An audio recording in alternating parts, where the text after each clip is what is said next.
Hello and welcome to the pointZero sessions, the new podcast series where we meet the people and explore the ideas shaping the future of manufacturing, supply chain and industry at large.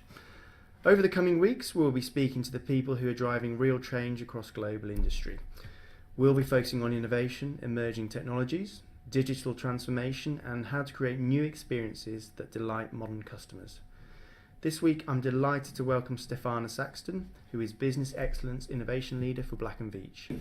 Stefana, thanks for joining us on the pointZero sessions. Thank you, Tim, for having me. So it's our pleasure. So I guess let's start by setting a bit of background. It's fair to say that yours isn't necessarily a completely conventional industry background in that you've got both an engineering qualification and a creative arts qualification. Can you tell us a bit about how you kind of went down that route?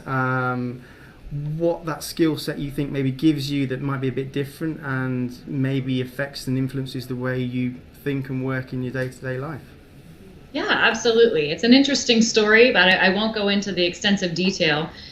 But basically, I was raised by a Navy SEAL who became an electrical engineer and experimented all through my younger years growing up, did a lot of engineering things, wanted to be an engineer just like Dad when I grew up. Became a little bit nervous when I got into that trigonometry, mathematics world and decided that maybe it would be best if I pursued music, would be a lot better. So I did music and theater arts and I was a double major. And I got into that and I got all the way to my senior year. I loved it, had a blast, learned so many different things. Creativity was at the point, the pinnacle. It was really the greatest part. But then I realized as I started to go into classrooms and teach that really wasn't for me. So I added on, much to my parents' dismay, in my senior year of college, my engineering background. And so I went in for electrical engineering degree. Okay. Brought that all together. So yeah, it's the left and the right brain. And then I brought it all together with a master's in business. Maybe it blends them. I'm not sure. Yeah. Okay. So I guess the question then is that you took that slightly unusual route through your training, but then during the course of your career, you've developed a particular interest in innovation and improvement. So where did the journey from the training and the background through industry lead you to that kind of passion for innovation? That's really interesting. I think all along the way, I was doing a lot of innovation, a lot of creativity. I grew up in a very creative environment. We were allowed to try crazy things and fail. And so I really had a lot of that background already. Where it came into play is when I started to really dive into failure analysis and how you solve problems. And I was doing a lot of destructive testing in the manufacturing environment with ammunition. And I quickly realized that a lot of the creating new value, the innovation parameters, right, coming up with different perspectives was really imperative to being able to solve the problem. So coming up with the reasons that things couldn't pass a quality test or understanding why something failed, really the root cause, it came from being able to take a different perspective, which is something that innovators do on a normal basis. Yeah, absolutely. And we've spoken in the past a bit about this, but I have a sense that you feel there are some misconceptions about what innovation really is. Could you maybe tell us a bit about what you would think a real definition of innovation should be? Yeah, I think that, I actually the other day was doing some research on Webster just to kind of get a good feel for what we've defined it as a country, as a culture, as a nation. And I think overall we define it as some new ideas, that's innovation, right? Yeah. And we have graveyards of new ideas. We have so many new ideas. Like my kids have new ideas every day, right? But that doesn't necessarily make it innovation. Yeah. Because innovation is really, it's all about taking that new idea, trying it, and if it works, does it really add value to someone?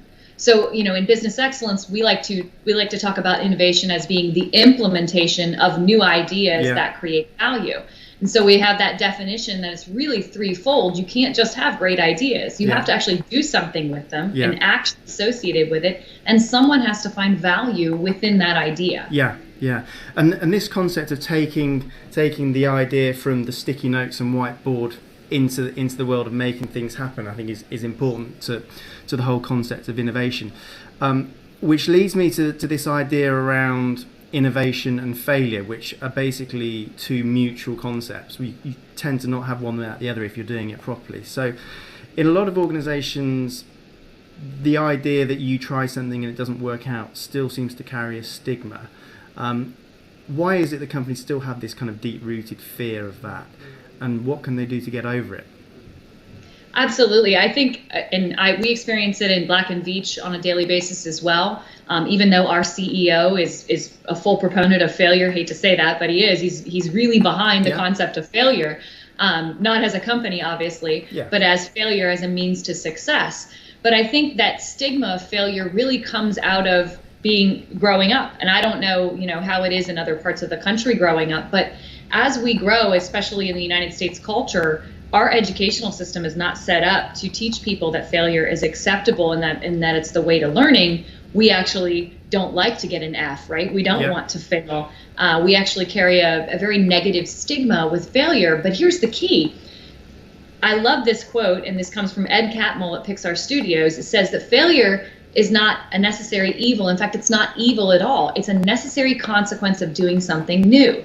So think about that. I love this because it really it embodies everything. If you wanted to go do something new, you're not going to go read an instruction manual on how to do it. You're going to try it. You're going to probably fail, and then you're going to try again, right? And it's all about that failure. So the reality is we understand that concept, but when it comes to business engagements, people are afraid to fail. We don't want to say we don't know the answer. We want to be the expert, the knowledgeable person. I know my job. I know what I'm doing. You don't need to tell me what I'm doing, and I'm not going to fail at it. And so we have to get past that stigma in order to succeed in innovation. And a lot of maybe the management structures or the performance indicators that we all work with tend to be around achievements and successes and ticks in yes boxes, as opposed to, well, I want you to fail 5 times this year in order to demonstrate, a theory or whatever. So are we sort of guilty of building in structures and management systems which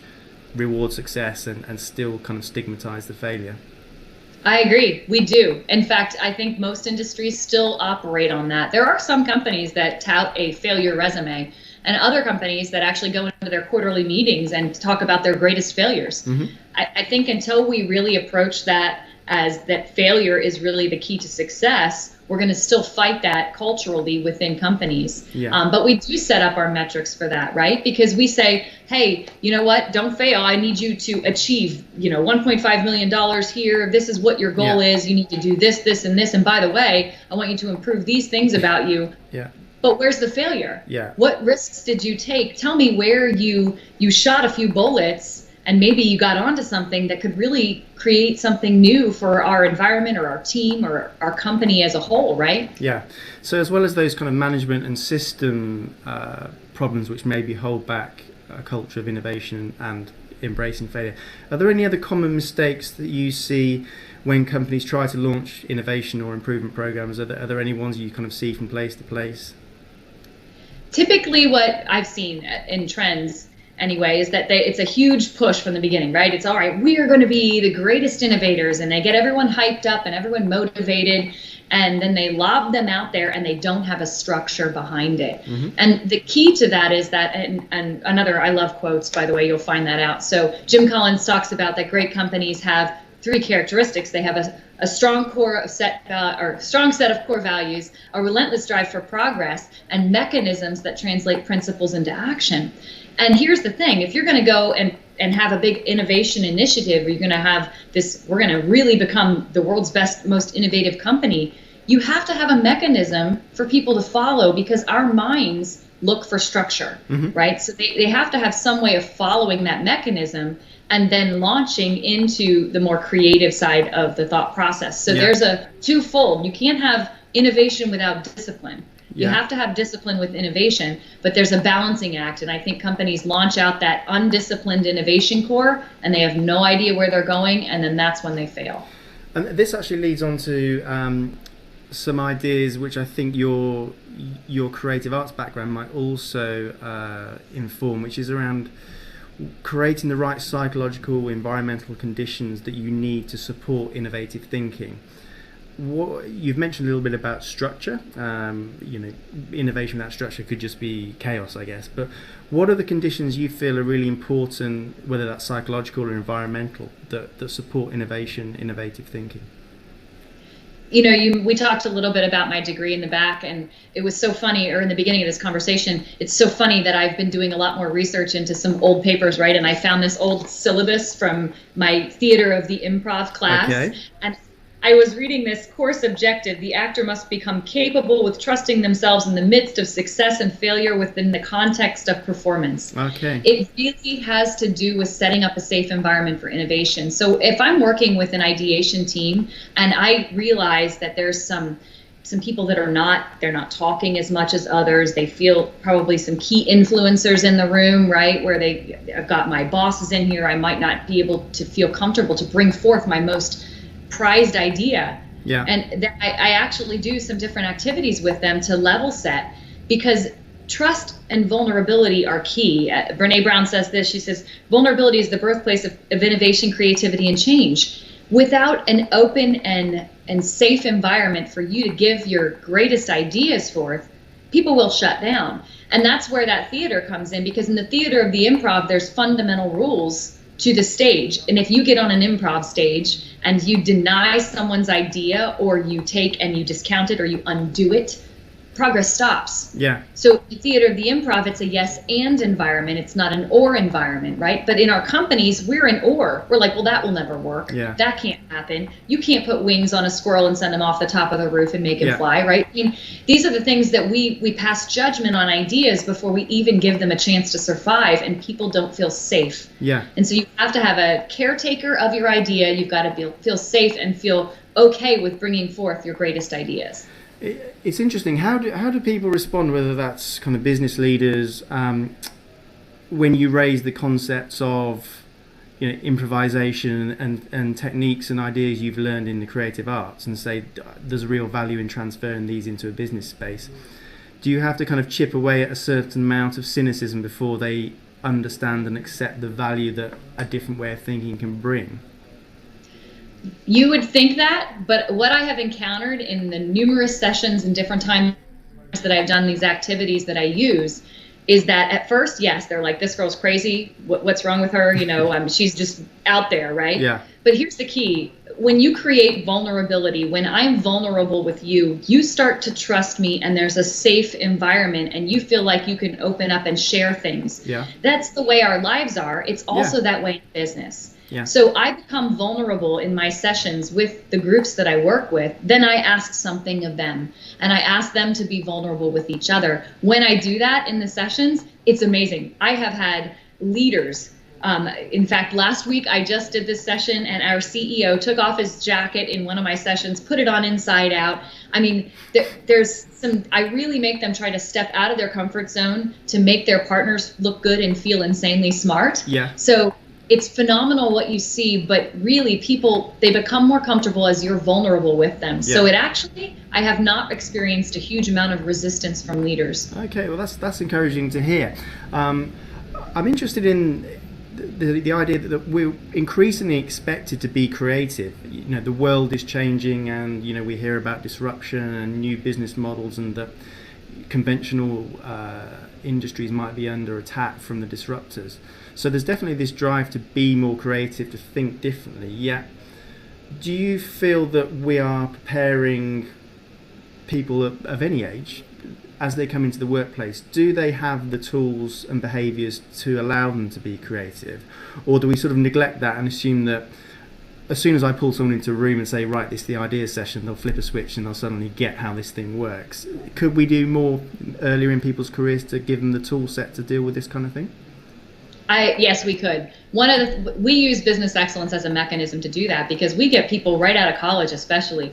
They're used to, here's my grade, here's the test that I took, here's my score, and this really rates me as a person, right? It's my rating. That's what defines me. Yeah. But that's not what defines you. And it really takes a little bit to get them out. And even some of my 30 to 40 year engineers who have been doing this forever, bringing them into that environment and teaching them how to step outside that zone and become more creative is really part of the process to creating innovative companies. Yeah. think about this, 98% of what we do is routine. We're trying to make order out of chaos. Our minds like that. Only 2% of what we use is actually the creative part. 2%. Yeah. So you really have to teach people how to exercise and use that and enhance that part so that they can use their creative juices more than their logical side, because we are accustomed to the logical side. It's really the lateral type thinking, asymmetric, outside of the norm for people, that you have to push them to that level to think. Yeah. And are there any organizations or industries that you feel are better at this? I guess, we might look around at the more creative industries and say, well, this is kind of what they do for a living. They get this stuff. But in the space where maybe a more industrial kind of setting, are there any organizations that you feel have actually really grasped this well and are implementing a more innovative approach? Well, that's hard to say, because I think as far as from the perspective of companies that are innovative and have written about creativity and how to think differently, a lot of times it comes from the arts world. So you'll find that, like Creativity Inc., the book was written about Pixar Studios, right? Yeah. Because Pixar has that creative ability. It's required for what they do. People would not go to the movies if it wasn't good, right? And so it's the same way. I've seen some actually small companies. There's one here locally, Dimensional Innovations, which has a really good core innovation hub where they really allow people to think differently, to take their ideas to new levels and experience failure at the same time. I don't know if there's a lot of manufacturing companies that do it. I think that sometimes we fear that change. We fear something different because, well, we've been doing it this way for a long time, so it worked. Yeah, and there's resistance to that. But I think overall, you'll look at a lot of the arts sides. If we can bring more arts into the sciences and bring those two worlds together, I think you'll find those are the companies that really succeed in innovation. Yeah, and from the community that we have at Manucore in the manufacturing supply chain space, I think increasingly there is a trend towards a more emotionally led and customer focused approach to historically quite technical disciplines. I think supply chain, for example, is much more focused around delivering customer experience, whether that's last mile delivery or customer expectations, and the idea that delivery is an extension of the brand experience. So maybe things are changing for the better, and that as younger people come into the profession, that perception might change.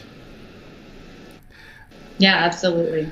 And so I guess one of the challenges that we come across is that concepts like innovation and a mindset for innovation can seem quite nebulous and abstract, and translating a feeling that you want to change into action on the ground can be a challenge. So, and this may be a tricky thing, and there's probably not a one size fits all answer here. But what would be the thing you would tell a business leader who's listening to this now that they could do tomorrow morning to start this journey to be a more innovative, creative business?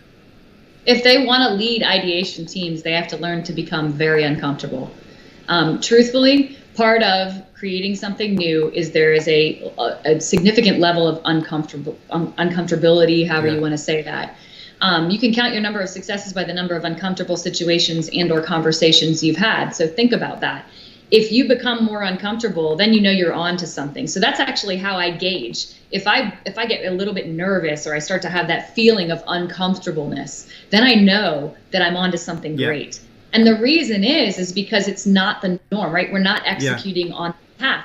So a lot of times you'll get leaders that want to be leaders. They want people to follow them, and they want to make sure that the leaders understand, that everybody understands that they have all the answers because they are the leaders. Mm-hmm.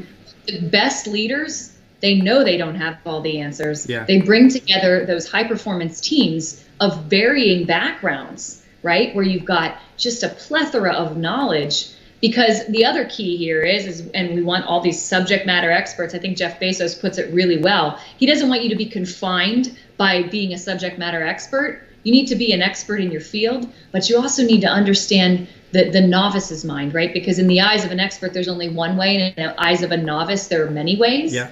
So you have to be able to look at it from both sides. And so a key leader is going to be okay with that uncomfortable nature of creating something new. Yeah. So a lot of times it's in those ideation sessions. Take your teams different places. I'll tell you one of my pet peeves, I guess. I don't know if that's a British term there. Sounds very British, yeah. But one of my most annoying things that I find that people do at companies is they take a bunch of amazingly talented, brilliant people, stick them in a room with a bunch of sticky notes and say, hey, you got 30 minutes, give me all your greatest ideas. Now, really? I mean, if you were under the gun to come up with your greatest idea in 30 minutes while you're in a business suit, you know, you're uncomfortable, you might not have gotten your coffee that morning.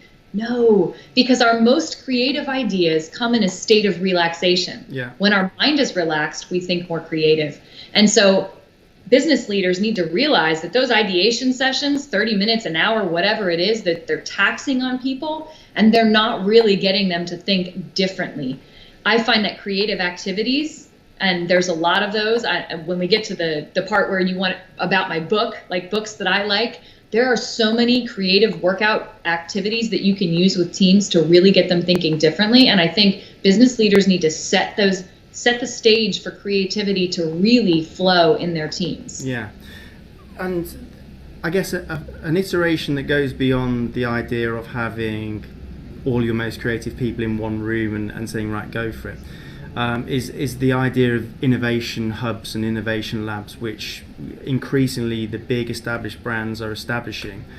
And these are obviously designed with good intentions to create an environment in which they can trial concepts, ideas, develop use cases and this kind of thing. But at the same time, they're obviously defined within some safe parameters, potentially. So do you have a sense of whether these innovation labs are a good thing, or do they continue to sort of place innovation in a bit of a pigeonhole and protect it from influencing the rest of the company? So I understand the reason why they were set up that way, really because company culture can sometimes eat innovation alive, right? Mm-hmm. You can say, you know what, that's crazy. Let's go back to the old way of doing things because clearly it didn't work, right? Yeah, and we know that innovation requires failure. So we know that the groups that are innovating are going to have a higher rate of failure than others. But I think what the problem is with these innovation hubs is it does not enable the company-wide culture for creativity and innovation. It makes it seem as though those people handpicked for this innovation group are the only people that can innovate. Yeah. And that is a huge misnomer of innovation, because one of the key factors to being an innovator is that you yourself believe you are an innovator. Okay, my kids are innovators. Yeah. It's a fancy term that basically means that you're using that creative side to come up with a new way of doing something, right? Yeah. And we want to pigeonhole people like, okay, you know, it's kind of like the adage of diagnosing a child, right, with a disorder. And I jokingly say ADD. I have boys and they are hyper, I'll tell you that. But it's like that diagnosis. You are an innovator and you are not. Yeah. So you are now in this innovation group. The problem with that is it doesn't change the company culture. I think personally that if you select the right people that have the resilience to withstand the environment and the cultural change that the company will have to undergo and to really persevere through that, and you infiltrate the company with people like that all through it, then you can create innovation in the culture of the company. And you'll see that because they're the most creative companies, even Southwest, which I like, a lot of their most creative things. I've talked to their continuous improvement director of the company. Some of the most unique things that they come up with, a lot of that is because the company culture supports that. They don't hide the innovation people in the innovation hub. They bring them into the company. Yeah. They flourish through the company. So now it's not just this sexy, disruptive, transformational type of innovation. We're doing some core and adjacent stuff along the way. Yeah. Well, that's, I think, a good lesson for established brands to think about, because I suspect a lot of them are on the verge of planning or launching these kind of activities, but that powerful message that really you need to spread innovative thinking throughout the organization in order to create real transformation is one that I think every organization probably needs to bear in mind for the future. Before we wrap it up, there's a few kind of quick fire questions I'd like to throw at you, and given that you said you like business sayings and phrases, hopefully you might have a few good ones up your sleeve, but yeah, just get a sense of some of the things that inspire and motivate you along the way, and to share them with other members of our community. So first, a very simple one. What's your favorite business book? Okay, business books. So you're going to laugh because it's probably not even a business book at all. I love thinking in the way that the mind works. I'm fascinated with it. So like one of my favorites is How to Have a Beautiful Mind by Edward de Bono. Okay. It's all about, he wrote Lateral Thinking and the Six Thinking Hats. I think that we have to I work out on a regular basis, right? And when I go to the gym, I'm tearing my muscle fibers. 2 days later, it rebuilds stronger. Yeah. So think about that. If you could do that with the mind, which is just a giant muscle, if you could exercise your creative side, then you'll be able to use it more and more often. Yeah. You will be less afraid of failure, less apprehensive towards creativity. And the other one is, again, I told you, working out. Creativity Workout, again, by Edward de Bono. Just some really cool stuff. I use it in a lot of the sessions that I do with teams. There's just about an exercise for anything that you would want. So those are some of my favorites. The other one would be Incognito by David Eagleman. I love that one as well. So. Okay, so maybe suggesting people step away from the intense management theory and open their horizons a bit might be part of the course for a few people. Yes. And who kind of influences you? Are there people on social media or online who inspire you or stimulate your thinking? So that's really interesting because I'm not a people follower. Mm-hmm. I pull from everywhere. Yeah. I actually a few months ago went to San Francisco to an education conference where educators like teachers and all the different levels of teachers were there learning about how kids learn and how the brain works, and then I'll go to a science place or I'll go to an improv theater and just observe and really pull things into. I like to watch a lot of different YouTube TED Talks, things like that, because I find that pulling from every different area, completely industry agnostic, discipline agnostic, just pulling from all these areas, I find applications where an innovation technique, search and reapply, right? Yeah. So here we are, we've got this over here in this industry we're using. Why can't I pull that in and use it over here and create something that's never been seen by this industry before? So really follow one person. I really just I'm like an octopus. I just put my tentacles out there and pull in as much as I can. Keep a wide ideas pool going if you can do that. And what's the most valuable lesson you've learned in your career? Resilience. Okay, that's a simple one. Yeah. It sounds really simple. My father, again, Navy SEAL, right? So one of the famous sayings was, "Don't ring the bell." Yeah. Don't ring the bell. Yeah. Failure is a cul-de-sac, not a dead end. We talk a lot about that. We're like, well, I failed, so I can't ever succeed. That's not true. Resilience is so important because especially if you're going to be in a world where you're trying to get people to think differently, you're poking, you're prodding them, and they keep coming back at you and saying, we can't do that. We can't do it differently. You have to be resilient enough to, again, innovate, take a different perspective at why they say that, try to turn that, try to change that, provoke them to think differently. Okay. And the last couple, and these are probably two sides of the same coin, but I think you'll probably like these. What's probably the most unhelpful cliche you keep hearing in business? That you can't do it. I can't change. It has to stay that way. Yeah. I mean, I hear it all the time. Well, you know what? We're working on a session. Here we are. We're going to change something core and fundamental of the business. Well, the rules don't allow us. Yeah. Here's the deal. When you are thinking creatively, the rules don't apply. Sometimes you have to undo what you know to be true to create something new. Venture into the impossible for a while and then bring it back, because we get so confined by rules. And even in my activities, I love this because I give an activity and I give like one rule, and people create their own rules that like they expand those rules to be 10 different rules that I never said existed. Yeah. But they do that in their own minds and they confine themselves. So really, it's all about, don't tell me you can't change it. Yeah. Anything can be changed. Okay. And let's wrap it up on a positive then. So what's your favorite quote or saying? So it's F. Scott Fitzgerald, and it's the test of first-rate intelligence is the ability to hold two opposing thoughts in the mind and still function. Because that's what creativity, that's what innovation is. It's two opposing thoughts. It's the left brain and the right brain functioning at the same time. Yeah. And that's how you create. That's fantastic. Well, I think we've got a lot of thoughts there for our community to take away. I think in a world where everybody's talking about innovation, it's great to hear from somebody who is kind of leading the process in organizations and understands what it really takes. So I think we've generated some really interesting insights for our community. So Stefana, thanks so much for joining us and sharing those ideas. We'll be back soon with some more pointZero sessions, and don't forget that you can check in online to our thought leadership platform every week. Stefana, thanks again, and for those of you attending our Manufacturing Leadership Forum USA, you'll be able to connect in person with Stefana, who'll be expanding upon these ideas and really teaching us how to improve in our organizations. Stefana, thanks very much. Thank you.